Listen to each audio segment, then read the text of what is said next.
Good evening friends, मैं इंदू लच classes के यूट्यूब चैनल पे आप सभी का एक बार पुनः हार्दिक स्वागत एवं अभिनंदन करता हूं अपने मिशन लच सीरीज के साथ। पुनः एक बार फिर 8 बजे अपने निश्चित समय पर जीएस के 30 बेहतरीन प्रश्नों के साथ मैं आज पुनः एक बार आपके सामने उपस्थित हुआ हूं। ज़्यादा से ज़्यादा लोग लाइव आ जाइए, ज़्यादा से ज़्यादा लोग जो है इसको शेयर करिए, कमेंट करिए, अपने सजेशन दीजिए। बढ़ते हैं आज के पहले क्वेश्चन की ओर।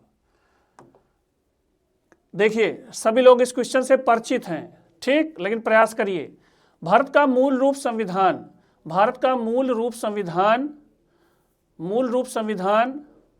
डॉट डॉट डॉट एक सेकेंड, भारत का मूल रूप संविधान डॉट डॉट डॉट द्वारा हाथ से लिखा गया है।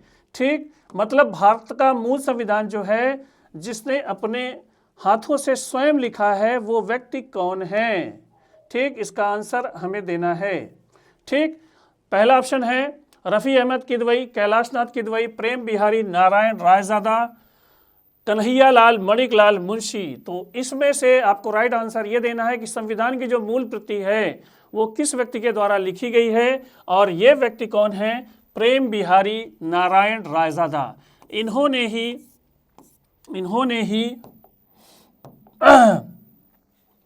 संविधान की मूल कॉपी को अपने हाथों से लिखा है। ठीक, तो इसका राइट आंसर होगा ऑप्शन नंबर सी, प्रेम बिहारी नारायण रायजादा।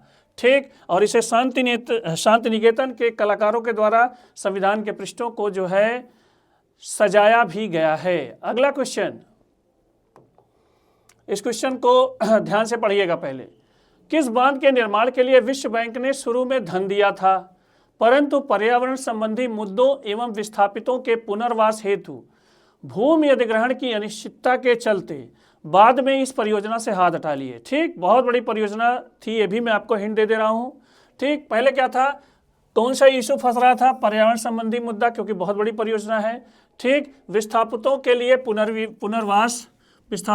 पुनर्वास। ठीक, यहाँ पे मैं एक दो चीज़ आपको बताना चाहूँगा बांधों से रिलेटेड। सबसे पहली बात कि जब बांध बनाए जाते हैं तो वहाँ के आसपास की पारिस्थितिकी पर, इकोसिस्टम पर एक खतरा रहता है, और ये वास्तविकता है। ठीक, उसके अतिरिक्त बांध बहुत बड़ा एरिया कवर करता है, तो उस स्थल पर जो भी लोग निवास करते हैं उनका विस्थापन कैसे हो। ठीक, तो इन सब चीज़ों की समस्या रहती है, लेकिन इसके आगे हमारे पास कई फायदे भी होते हैं बांधों से। तो दो मुद्दे उस समय फंस रहे थे, जिसके लिए विश्व बैंक ने बाद में जो है अपने हाथ खींच लिए, लेकिन वो परियोजना पूरी भी हुई। ठीक, तो इनमें से 4 परियोजना है: सरदार सरोवर बांध, कोनार बांध, भाखड़ा नांगल बांध, अलमट्टी बांध। तो ये परियोजना जो आपकी थी नर्मदा नदी पर स्थापित सरदार सरोवर बांध परियोजना, ठीक, जो गुजरात में ये स्थित है, और इसी पर जो है कुछ मुद्दे थे जिसकी वजह से विश्व बैंक ने इस परियोजना से हाथ खींचे थे, परंतु हमारी सरकार ने इस योजना को पूरा किया था। तो राइट आंसर है option number A, Sardar Sarovar बांध। बढ़ते हैं अगले क्वेश्चन की ओर। क्वेश्चन नंबर 3, भारतीय संविधान के अनुच्छेद 20 ... से संबंधित हैं। ये भारतीय संविधान का अनुच्छेद 20 पूछा जा रहा है, जो आपके मौलिक अधिकारों से संबंधित है। देखिए, इसमें कौन कौन से आपके हैं चीज़ें: पदवियों का उन्मूलन, दोष सिद्ध के संबंध में संरक्षण, नागरिकता के अधिकारों की निरंतरता, सरकारी समितियों को प्रोत्साहन देना। ठीक है, 2 चीज़ें अलग हैं, बाकी आपका जो ऊपर की दोनों चीज़ें हैं वो आपके मौलिक अधिकारों से रिलेटेड है। तो इन चारों ऑप्शन में से आपको ये पूछना है कि आर्टिकल 20 किससे संबंधित है। ठीक, तो आर्टिकल 20 देखिए आपका जो है ऑप्शन, वो आपका ऑप्शन नंबर बी, दोष सिद्ध के संदर्भ में संरक्षण देता है। ठीक, दोष सिद्ध के संबंध में संरक्षण मतलब, ठीक, कि आर्टिकल 20 आपको यदि आप कोई अपराध करते हैं तो उसमें आपको एक अपराध के लिए एक बार ही दंड दिया जाएगा। एक अपराध के लिए एक बार ही दंड दिया जाएगा, जिसे दोहरे दंड से संरक्षण भी कहते हैं। एक बार ही दंड दिया जाएगा। ठीक, दूसरा, आपको स्वयं जो है प्रूफ या सबूत या एविडेंस देने के लिए मजबूर नहीं किया जाएगा। स्वयं एविडेंस या प्रमाण देने के लिए जो है आपको कोशिश नहीं किया जाएगा, विवश नहीं किया जाएगा। ठीक, विवश नहीं किया जाएगा। ठीक, तो ये आपको दोष सिद्ध के विवश नहीं किया जाएगा, दोष सिद्ध के संबंध में संरक्षण प्रदान करता है। ठीक, तो इसका राइट आंसर है ऑप्शन नंबर बी, दोष सिद्ध के संबंध में संरक्षण। बढ़ते हैं अगले क्वेश्चन की ओर, क्वेश्चन नंबर 4। खटाखट आंसर देते रहिएगा, जितना हो सके इस वीडियो को शेयर करिए, लाइक करिए और कमेंट करिए। अल्फ्रेड नोबेल ने किसका आविष्कार किया था? माइक्रोफोन का, टाइपराइटर का, डायनामाइट का, ग्रामोफोन का। ठीक, अल्फ्रेड नोबेल जिनकी याद में, जो स्वीडन के थे और जिनकी याद में प्रतिवर्ष दिया जाता है आपका कौन सा पुरस्कार? नोबेल पुरस्कार। उनसे ये पूछा गया है कि उन्होंने किस चीज़ का आविष्कार किया था। तो इसमें से जो आपका राइट आंसर है, उन्होंने किया था किस चीज़ का आविष्कार? डायनामाइट का आविष्कार किया था, और वो डायनामाइट के आविष्कारक माने जाते हैं। और इन्हीं की स्मृति में जो है एक फाउंडेशन बनाया गया, और उस फाउंडेशन ने 1901 से नोबेल पुरस्कार प्रदान किया जाने लगा। ठीक, तो इसका राइट ऑप्शन है ऑप्शन नंबर सी, डायनामाइट। बढ़ते हैं अगले क्वेश्चन की ओर, क्वेश्चन नंबर 5। राष्ट्रीय हरित अधिकरण का जो है गठन कब किया गया था? ये नेशनल ग्रीन ट्रिब्यूनल, एनजीटी। ठीक, इसके बारे में मैं आपको थोड़ा बताना चाहूँगा। इसकी स्थापना वर्ष पूछा है, वर्ष 2010, 2015, 2005, 2020। तो ये आपसे पूछा जा रहा है किस वर्ष इसका गठन किया गया था। ठीक, तो ये आपका एनजीटी जो है, अगर आपसे कोई ये कहे ये है क्या, तो ये आप ध्यान रखिएगा। पर्यावरण प्रदूषण पर देश की सर्वोच्च न्यायिक संस्था, आप इसे कह सकते हैं, सर्वोच्च न्यायिक संस्था इसे आप कह सकते हैं। और इसका आदेश समझ लीजिए कि सुप्रीम कोर्ट के समतुल्य होता है, सुप्रीम कोर्ट के समतुल्य होता है। इसके आदेश की अवहेलना कोई भी नहीं कर सकता है। लेकिन ये ध्यान रखिएगा, ये जो आपका प्राधिकरण है ये किस पर है गठित? पर्यावरण प्रदूषण पर। और इसी के प्रेशर की वजह से ही आपकी राष्ट्रीय राजधानी दिल्ली 2010 से बहुत अपने अंदर जो है पर्यावरण पर सुधार कर चुकी है। तो इसका स्थापना वर्ष पूछा गया है, इसका स्थापना किया गया था वर्ष 2010 में। राइट आंसर है ऑप्शन नंबर ए, 2010। बढ़ते हैं अगले क्वेश्चन की ओर, क्वेश्चन नंबर 6। बहुत ही आसान क्वेश्चन है। बर्लिन निम्न में से किस देश की राजधानी है? बर्लिन राजधानी पूछा है, देश की राजधानी पूछा है, जॉर्जिया, ग्रीस, हंगरी, जर्मनी। ठीक, तो इन चारों में से आपको यह बताना है कि बर्लिन किस देश की राजधानी है। बहुत ही आसान प्रश्न है। बर्लिन राजधानी है किसकी? जर्मनी की। ठीक, तो राइट आंसर है ऑप्शन नंबर डी, जर्मनी। ये सब देखिए वन लाइनर क्वेश्चन है। इनको आपको सिर्फ और सिर्फ क्या है, देश, राजधानी और मुद्रा, ध्यान दीजिएगा, देश, राजधानी, मुद्रा, ये 3 टॉपिक ऐसे हैं जिनकी आप एक प्रॉपर वे में टेबल बना लीजिए और उनको एक तरफ से रटना शुरू कर दीजिए। इनसे क्वेश्चन आते हैं, खूब आते हैं। राजधानी पूछेगा या तो मुद्रा पूछेगा। बढ़ते हैं क्वेश्चन नंबर 7 की ओर। स्वस्थ लाल रक्त कोशिकाओं के लिए कौन सा खनिज आवश्यक है जिसकी कमी के कारण एनीमिया, अरक्तता हो सकता है? Iron, magnesium, iodine, chromium. ठीक, इन चारों में से आपको ये पूछ रहा है कि लाल रक्त कोशिकाओं आरबीसी, रेड ब्लड कॉर्पसल्स में जो है के निर्माण के लिए कौन सा खनिज आवश्यक है? तो इसमें देखिए पाया जाता है आपका हीमोग्लोबिन। आरबीसी में ही पाया जाता है हीमोग्लोबिन, और हीमोग्लोबिन ही आपके ऑक्सीजन एवं CO2 के परिवहन में सहयोग करता है। ऑक्सीजन भी ऐड होता है, कार्बन डाइऑक्साइड भी, ये भी ध्यान रखिएगा, परिवहन में सहयोग करता है। ठीक, यदि ऑक्सीजन रहेगा तो कोशिकाओं को ऑक्सीजन रहेगा तो आपके शरीर में भोजन का संपूर्ण दहन होगा। आपकी कोशिकाओं में उपस्थित भोजन का संपूर्ण दहन होगा और आपकी कोशिकाएं ठीक ढंग से काम करना शुरू करेंगी। यदि ये कम तो आपके आरबीसी कम, और आरबीसी कम तो आपके बॉडी के लगभग सारे सिस्टम क्या होंगे? आपको कमज़ोर होंगे। और इसकी कमी आरबीसी की कमी को ही हम लोग क्या कहते हैं? एनीमिया कहते हैं, अरक्तता कहते हैं, अल्प रक्तता कहते हैं। और ये जिस खनिज तत्व की कमी से होती है, हीमोग्लोबिन के लिए, आरबीसी के लिए आवश्यक तत्व आपका कौन सा है? आयरन। ठीक, तो इसका राइट आंसर होगा ऑप्शन नंबर ए, आयरन। बढ़ते हैं अगले क्वेश्चन की ओर। क्वेश्चन नंबर 8, बढ़िया क्वेश्चन, खड़ाखड़ आंसर दीजिएगा, सोच समझ के आंसर दीजिएगा। तप्तद्वीप शब्द नीचे दिए गए विकल्पों में से किससे संबंधित हैं? ठीक, ज्वालामुखी विस्फोट से बना द्वीप, गर्म क्षेत्र के द्वीप, उष्ण महानगर, ताप शक्ति संयंत्र से घिरा क्षेत्र। तो इसको थोड़ा सा आपको समझना पड़ेगा। ये कॉन्सेप्ट है महानगरों से रिलेटेड, ये कॉन्सेप्ट है आपका महानगरों से रिलेटेड। ठीक, महानगर या नगर जहाँ पे होते हैं, महानगर या नगर जहाँ पे होते हैं, वहाँ पर तापमान वायुमंडल का, कहाँ किसका? वायुमंडल का अधिक होता है। ठीक, तापमान अधिक होता है किसकी अपेक्षा? गाँव की अपेक्षा। ठीक, और इनके वायुमंडल की गर्मी गाँव के ग्रामीण वायुमंडल के ऊपर, ठीक, शहरी वायुमंडल, ग्रामीण वायुमंडल के ऊपर शहरी वायुमंडल इनके ऊपर छाया रहता है। तो इस कॉन्सेप्ट को कहा जाता है, ग्लोबल वार्मिंग से रिलेटेड कॉन्सेप्ट है। इस कॉन्सेप्ट को कहा जाता है तप्तद्वीप। इसको क्या कहा जाता है? तप्तद्वीप। तो इन चारों में से जो आपका ऑप्शन होगा वो किससे संबंधित है? तप्तद्वीप। तो उसे कहते हैं उष्ण महानगर। उष्ण महानगर से संबंधित ये कॉन्सेप्ट है। ठीक, तो राइट आंसर है ऑप्शन नंबर सी, उष्ण महानगर।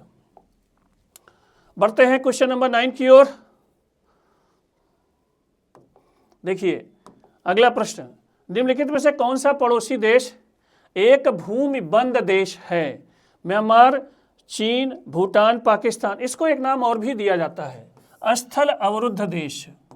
स्थल अवरुद्ध देश भी कहा जाता है। ठीक, और इसका अर्थ क्या हुआ? भूमि बंद देश मतलब जिसकी सभी सीमाएं स्थलीय हो, मतलब समुद्र तट का हिस्सा ना हो। ठीक, ऐसे देश को हम लोग भूमि बंद देश कहते हैं। ऐसे देश को हम लोग स्थल अवरुद्ध देश भी कहते हैं। इनमें से पूछा है कि कौन सा देश ऐसा है? म्यांमार, चीन, भूटान, पाकिस्तान। म्यांमार के पास भी समुद्र है, तट है। चीन के पास भी तट है। पाकिस्तान के पास भी तटीय सीमा है। भूटान और आपका पड़ोसी देश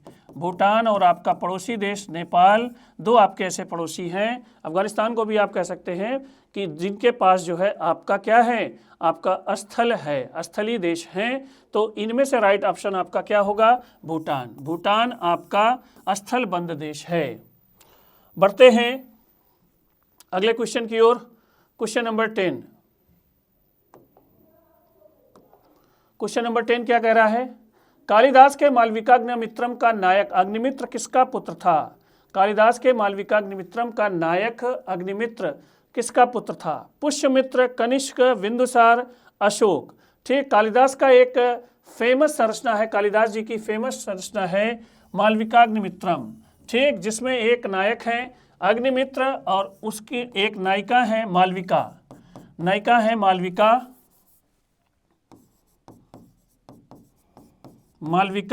और इन दोनों के बारे में जो आपका प्रसंग है वो कालिदास ने अपने नाटक में लिखा है मालविकाग्निमित्रम। ठीक, तो वो पूछ रहा है, ये पूछा जा रहा है इस क्वेश्चन में, अग्निमित्र किसका पुत्र था? ठीक, तो इसका राइट आंसर है ऑप्शन नंबर 1, पुष्यमित्र। ठीक, पुष्यमित्र के पुत्र अग्निमित्र के ऊपर एवं मालविका के प्रसंगों के ऊपर जो है ये पुस्तक की रचना हुई है। तो राइट आंसर है ऑप्शन नंबर ए, शुंग वंश का पुष्यमित्र। बढ़ते हैं अगले क्वेश्चन की ओर। Question number 11।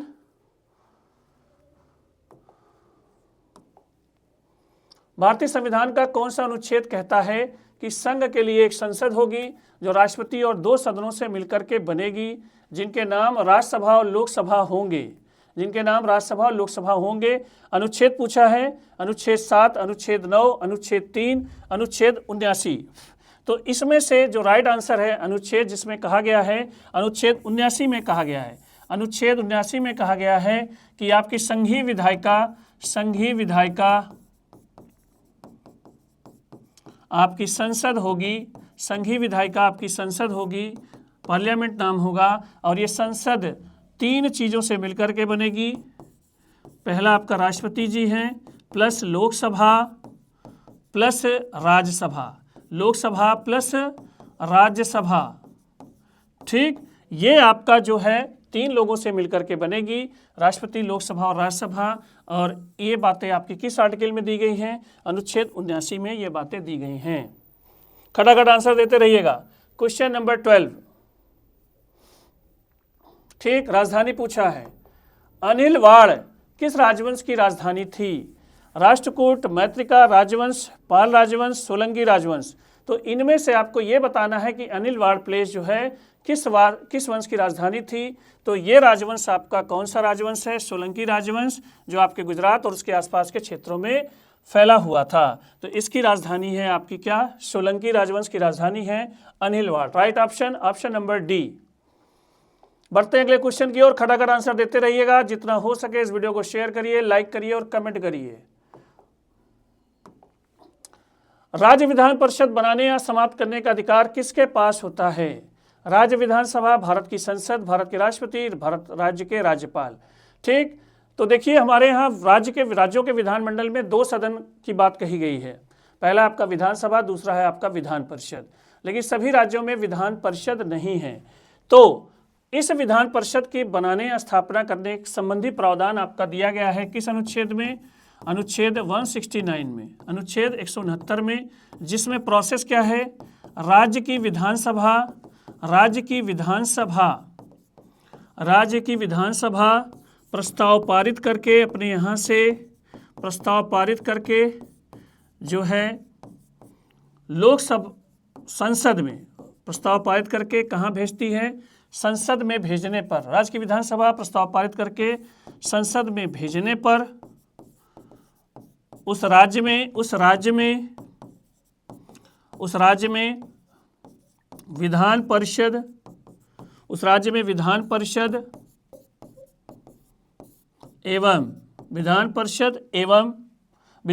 की स्थापना एवं समाप्ति हो सकती है।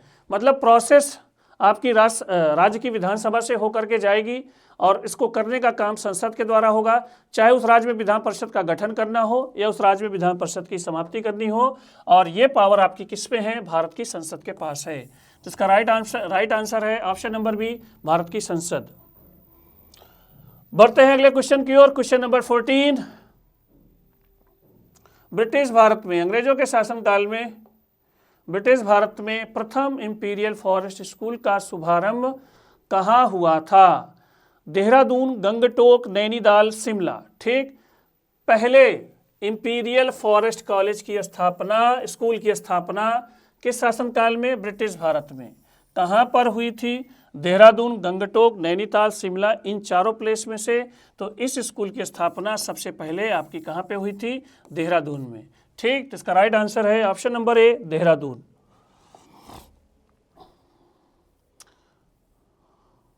केंद्रीय प्रशासनिक न्यायाधिकरण की स्थापना किस वर्ष में की गई थी? तो आपसे यह पूछ रहा है कि केंद्रीय प्रशासनिक न्यायाधिकरण की स्थापना किस वर्ष में की गई थी।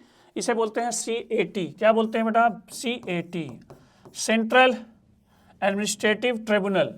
इसकी स्थापना ये क्यों की गई थी? पहले तो ये जान लीजिएगा कि जैसे जो केंद्रीय कर्मचारी होते हैं, केंद्रीय कर्मचारियों की नियुक्ति, सेवा संबंधी या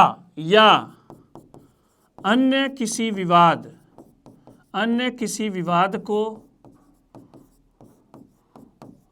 की यहाँ सुनवाई होती है। अन्य किसी विवाद की यहाँ सुनवाई होती है। ठीक, तो इसकी स्थापना वर्ष पूछा है। इसकी स्थापना हुई थी वर्ष 1985 में। राइट आंसर है ऑप्शन नंबर सी 1985 में। बढ़ते हैं अगले क्वेश्चन की ओर। खटाखट आंसर देते रहिएगा, जितना हो सके इस वीडियो को शेयर करिए, लाइक करिए और कमेंट करिए। अगला क्वेश्चन क्या कह रहा है? भारतीय संविधान के किस भाग में आपातकालीन प्रावधान शामिल हैं? भाग 10, भाग 15, भाग 12, भाग 18। ये सभी को पता है कि भारतीय संविधान में आपातकालीन प्रावधान आपके किस भाग में हैं? 18 भाग में हैं। और मुख्य रूप से 3 प्रकार के आपातकाल की चर्चा है। एक है आपका राष्ट्रीय आपातकाल, एक है आपका राष्ट्रीय आपातकाल, ठीक, जिसे अनुच्छेद 352 के द्वारा लगाया जाता है राष्ट्रपति महोदय के द्वारा। दूसरा है आपका राज्यों में आपातकाल, जिसे राज्यों में राष्ट्रपति शासन के नाम से जाना जाता है, राज्यों में राष्ट्रपति शासन के नाम से जाना जाता है, ठीक, अनुच्छेद 356। और तीसरा है आपका वित्तीय आपातकाल, वित्तीय आपातकाल, वित्तीय आपातकाल, जिसको राष्ट्रपति महोदय अनुच्छेद 360 के द्वारा लगाते हैं। एक दिन इसी किसी आपातकाल से संबंधित प्रश्न था तो मेरे मुंह से 356 की जगह 256 निकल गया था। तो कुछ व्यूअर्स ऐसे भी होते हैं जो गलतियों को पकड़ने के लिए ही बैठते हैं। तो ह्यूमन नेचर है, कभी कभी चीज़ें स्किप कर जाती हैं, ये सबके साथ होता है, ठीक है। ऐसा नहीं है, बहुत सिंपल चीज़ें हैं, बहुत सारी सिंपल चीज़ें हैं जो हम लोग कभी कभी जो है स्किप कर जाते हैं। सभी टीचर ऐसा करते हैं, बच्चों के साथ भी ऐसा होता है। तो उसको थोड़ा सा हाइप नहीं करना चाहिए, एक नॉर्मल वे में रहना चाहिए, लेना चाहिए, ठीक है। तो इसका जो राइट आंसर है 16, क्वेश्चन नंबर 16 का भाग डी 18, ठीक। बढ़ते हैं अगले क्वेश्चन की ओर। क्वेश्चन नंबर 17, फंड निधियां जो विशेष रूप से सरकारी प्रतिनिधियों में निवेश होते हैं, ठीक, वे कहलाते हैं। इकोनॉमी से रिलेटेड क्वेश्चन है। कर बचत, tax saving fund, index fund, balanced fund, guild fund. देखिए पहले इस क्वेश्चन को आप समझ लीजिए। सरकार भी कुछ जगह पर पैसे लगाती है मार्केट को देखते हुए, ठीक है। और उस जगह को इसमें पूछा गया है कि ऐसे कौन से फंड हैं जिनमें सरकार जो है पैसा लगाती है, ठीक। तो इसमें कर बचत, tax saving fund, index fund, balance fund, तो डी आपका गिल्ड फंड। तो ऐसे फंड जो हैं जो कहलाते हैं वो आपका कहलाते हैं गिल्ट फंड। क्या कहलाते हैं? गिल्ट फंड, ठीक। तो इसका राइट आंसर है option number D, guilt fund. बढ़ते हैं क्वेश्चन नंबर 18 की ओर। निम्नलिखित में से किस वर्ष में उत्तर प्रदेश में निःशुल्क और अनिवार्य शिक्षा के अधिकार नियम को लागू किया गया?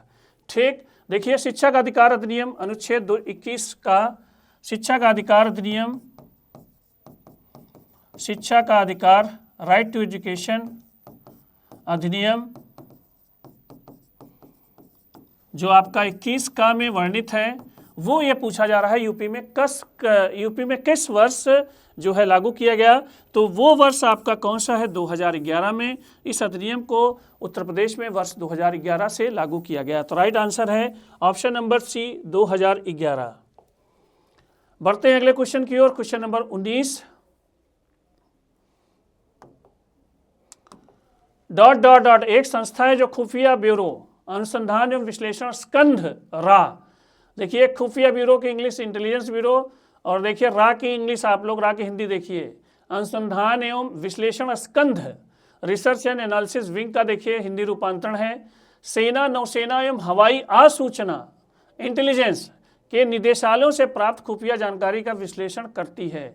मतलब ये 4 जो ऑप्शन दिए गए हैं, इंटरपोल, केंद्रीय जांच ब्यूरो, संयुक्त आसूचना समिति JIC, राष्ट्रीय सुरक्षा समिति, इन चारों में से कौन सी एजेंसी, जो आप जैसे मान लीजिए कि सारे इंटेलिजेंस जो भी आपकी खुफिया कंपनियां हैं पूरे इंडिया में, उन सभी की सूचनाओं को एकत्र करना, उनका एनालिसिस करना, इनमें से किसके द्वारा होता है? ये है प्रश्न। इंटरपोल, केंद्रीय जांच ब्यूरो CBI, संयुक्त आसूचना समिति JIC, राष्ट्रीय सुरक्षा समिति। तो ये काम जो एनालिसिस सभी जगह से प्राप्त सूचनाओं की एनालिसिस जो होती है संयुक्त आसूचना समिति JIC, जिसे ज्वाइंट इंटेलिजेंस कमेटी भी बोलते हैं, उसके द्वारा किया जाता है। तो राइट आंसर है ऑप्शन नंबर सी, संयुक्त आसूचना समिति। बढ़ते हैं अगले क्वेश्चन की ओर। क्वेश्चन नंबर 20, खटाखट आंसर देते रहिएगा।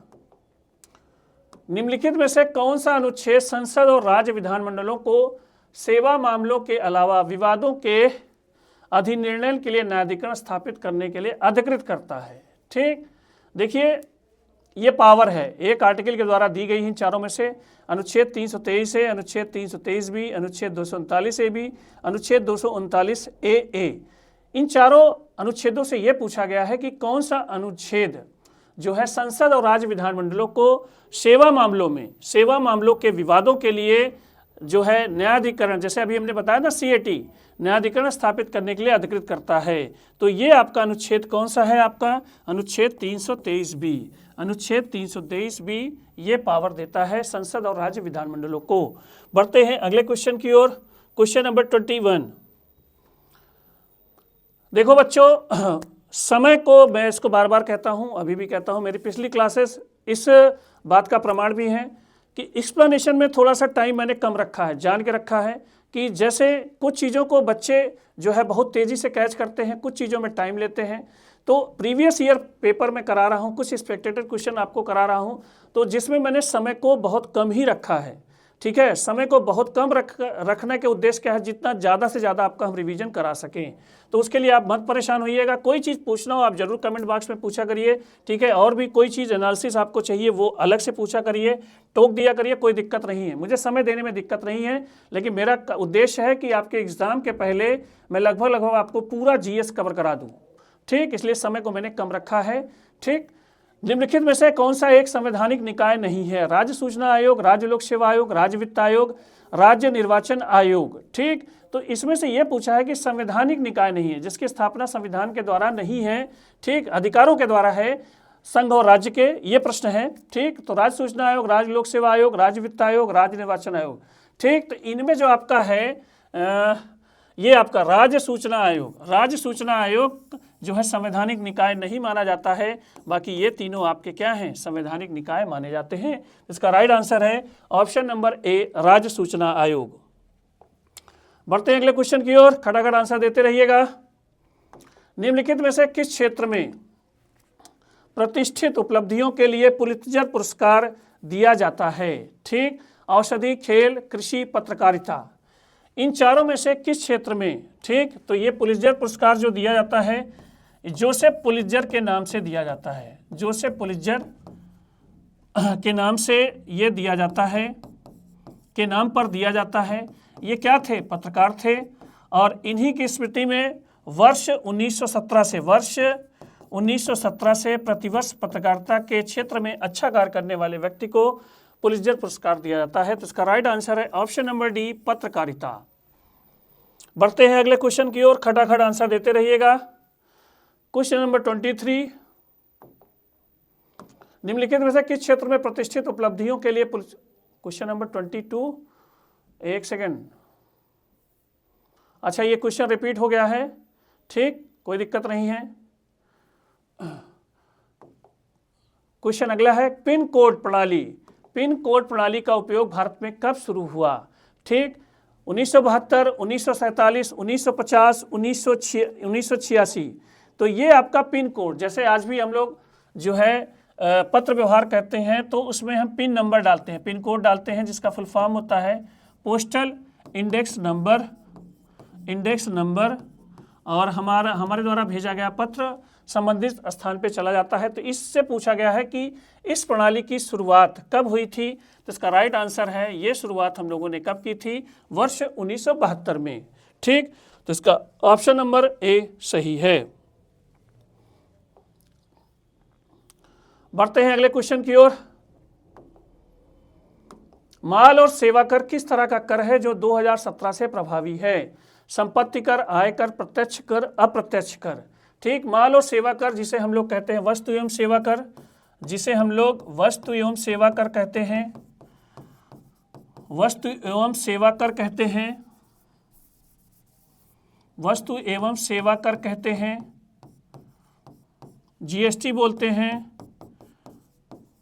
Goods and service tax. ठीक, जो आपके 1 जुलाई 2017 से लागू है, 1 जुलाई 2017 से लागू है। तो हमने क्या किया था, हमने लगभग सभी प्रकार के अप्रत्यक्ष करों को समाप्त करके हमने एकीकृत कर प्रणाली लागू की है 1 जुलाई 2017 से, जिसे जीएसटी के नाम से जाना जाता है।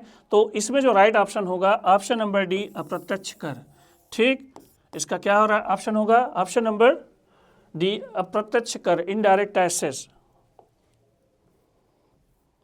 क्वेश्चन नंबर 26 साइंस से रिलेटेड क्वेश्चन है। निम्नलिखित में से कौन सा कोशिकीय घटक अधिकांश प्राक केंद्रकीयों, देखिए अब देखिए इंग्लिश हिंदी में, साइंस में हमेशा मैं आपको बोलता हूं कि साइंस आप जब भी पढ़िए तो थोड़ी बहुत इंग्लिश की आपको जानकारी होनी चाहिए। हिंदी अगर होती तो आप नहीं समझ पाते, लेकिन देखिए प्रोकैरियोट्स लिखा है तो आपको दिमाग में पहुंच गया होगा कि मामला है क्या। प्रोकैरियोट्स में मौजूद नहीं होता है। ठीक, कोशिका द्रव्य, केंद्रक झिल्ली, कोशिका भित्ति, राइबोसोम। ठीक, तो देखिए कोशिकाएं जो है दो प्रकार की होती है विकास की अवस्था, विकास के आधार पे। पहला बोलते हैं आपका प्रोकैरियोटिक कोशिका, प्रोकैरियोटिक कोशिका बोलते हैं, प्रोकैरियोटिक कोशिका बोलते हैं। ये आपकी अविकसित होती है, ये आपकी क्या होती है, अविकसित। दूसरा है आपकी यूकैरियोटिक कोशिका, दूसरा है आपका यूकैरियोटिक, दूसरा है आपका यूकैरियोटिक, जो आपकी विकसित कोशिकाएं होती हैं। तो बहुत बेसिक डिफरेंस है, ये ध्यान रखिएगा। जो अविकसित कोशिकाएं होती हैं उसमें कोश केंद्रक डेवलप नहीं होता है और कोशिका के सारे अंग जो होते हैं वो उपस्थित नहीं होते हैं। यूकैरियोटिक कोशिकाओं में कोशिका के सारे कोशिकांग और केंद्रक उपस्थित होता है। तो जो केंद्रक उपस्थित होगा तभी केंद्रक झिल्ली होगी। ठीक, विकसित कोशिका होगी तभी आपका केंद्रक झिल्ली इसमें पाई जाएगी, जो प्रोकैरियोट्स में नहीं होती है। तो इसका राइट आंसर है ऑप्शन नंबर बी, केंद्रक झिल्ली। बढ़ते हैं अगले क्वेश्चन की ओर। सिर्फ 4 क्वेश्चन आपको बचे हैं। क्लास में लास्ट तक बने रहिए, जितना हो सके इस वीडियो को शेयर करिए, लाइक करिए और कमेंट करिए। आपको कैसे पता चलेगा कि कोई व्यक्ति 1 वर्ष पहले HIV से संक्रमित हुआ है? ठीक, रक्त कणिकाओं की कम संख्या के द्वारा, वजन में कमी और थकान द्वारा, निरंतर बुखार 1 महीने से अधिक द्वारा, रक्त में anti-HIV एंटीबॉडी द्वारा। देखिए इसमें क्या दिया है, प्रश्न क्या है, पहले प्रश्न समझिए। टाइमिंग दी गई है, कब? 1 वर्ष पहले। ठीक, इन्फेक्शन कब हुआ है? 1 वर्ष पहले। ठीक, तो 1 वर्ष पहले किसी को भी अगर इन्फेक्शन होगा, कोई वायरल इन्फेक्शन होगा, कोई बैक्टीरियल इन्फेक्शन होगा, तो ये ध्यान रखिएगा, जैसे ही ये इन्फेक्शन शुरू होता है हमारी बॉडी में, चाहे जो बीमारी हो, तुरंत हमारी कोश रक्त कोशिकाएं जो हैं हमारी बॉडी के जो है चीज़ें, हमारी बॉडी में जो है इनके खिलाफ जो है एंटीबॉडी का निर्माण शुरू कर देती हैं। तो टाइमिंग दी है 1 वर्ष पहले, तो उसको हम कैसे जानेंगे कि ये इन्फेक्टेड था ये व्यक्ति? तो उसके रक्त में anti-HIV एंटीबॉडी पाई जाएगी। ठीक, जिससे हम पता लगा लेंगे कि हाँ ये इन्फेक्टेड पर्सन पहले हुआ था। तो देखिए जो वायरस बैक्टीरिया हमारे वायरस और बैक्टीरिया जब भी हमारे शरीर में प्रवेश करते हैं, हमारी बॉडी उनके खिलाफ एंटीबॉडीज़ का प्रोडक्शन शुरू कर देती है। ठीक, चाहे जो भी बीमारी हो, अगर बना ले जाती है तो हम उस बीमारी से बच जाते हैं, अगर नहीं बन पाती है तो उस बीमारी से हमें नुकसान होता है। सिंपल कॉन्सेप्ट है आपके रोगों का। ठीक, बढ़ते हैं अगले क्वेश्चन की ओर। अब देखिए इन सब रोगों पे है, इन सब चीज़ों पे बहुत सारी ऐसी चीज़ें हैं जिन पे काफ़ी देर तक एक्सप्लेनेशन हो सकता है, लेकिन मेन है आपका समय। अगला है 8 जनवरी 2025 को 18वां प्रवासी भारतीय दिवस सम्मेलन की थीम क्या थी? ठीक, यह आयोजित हो चुका है, प्रीवियस ईयर क्वेश्चन था तो है लगा है। विकसित भारत में प्रवासी भारतीयों का योगदान, विकसित भारत और नागरिक, विकसित प्रवासी भारत, विकसित भारत और प्रवासी। इन चारों में से आपको ये बताना है कि 2025 में जो प्रवासी भारतीय दिवस आयोजित किया गया था उसकी थीम या ध्येय वाक्य कौन सा था? तो इस बार जो आयोजित हुआ था भुवनेश्वर में हुआ था। कहाँ पर? भुवनेश्वर में ठीक, उड़ीसा। और इस वर्ष जो थीम थी वो थी विकसित भारत में प्रवासी भारतीयों का योगदान। ठीक, तो राइट आंसर है इसका ऑप्शन नंबर ए, विकसित भारत में प्रवासी भारतीयों का योगदान। बढ़ते हैं अगले क्वेश्चन की ओर। सिर्फ 2 क्वेश्चन और हैं आज की सीरीज के। क्वेश्चन नंबर 29, वित्तीय वर्ष 2023-24 में भारत का शीर्ष निर्यात गंतव्य कौन सा देश रहा है? ठीक, यूएसए, यूएई, रूस और चीन। इन चारों देशों में से हमें यह बताना है कि हमने फाइनेंशियल ईयर 2023-24 में सबसे ज़्यादा निर्यात किस देश को किया है। तो इन चारों देश में से आपका जो राइट आंसर है ऑप्शन नंबर ए, यूएसए। ठीक, अमेरिका।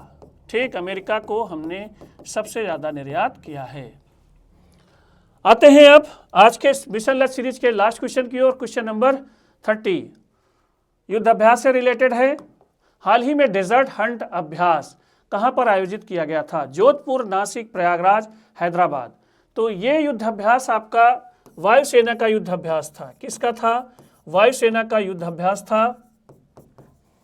वायुसेना का युद्धाभ्यास था और ये आयोजित किया गया था कहाँ पर? जोधपुर में। कहाँ पर? जोधपुर में। इसका राइट आंसर है ऑप्शन नंबर ए, जोधपुर। तो फ्रेंड्स, ये थे आज के मिशन लक्ष्य सीरीज के 30 क्वेश्चन।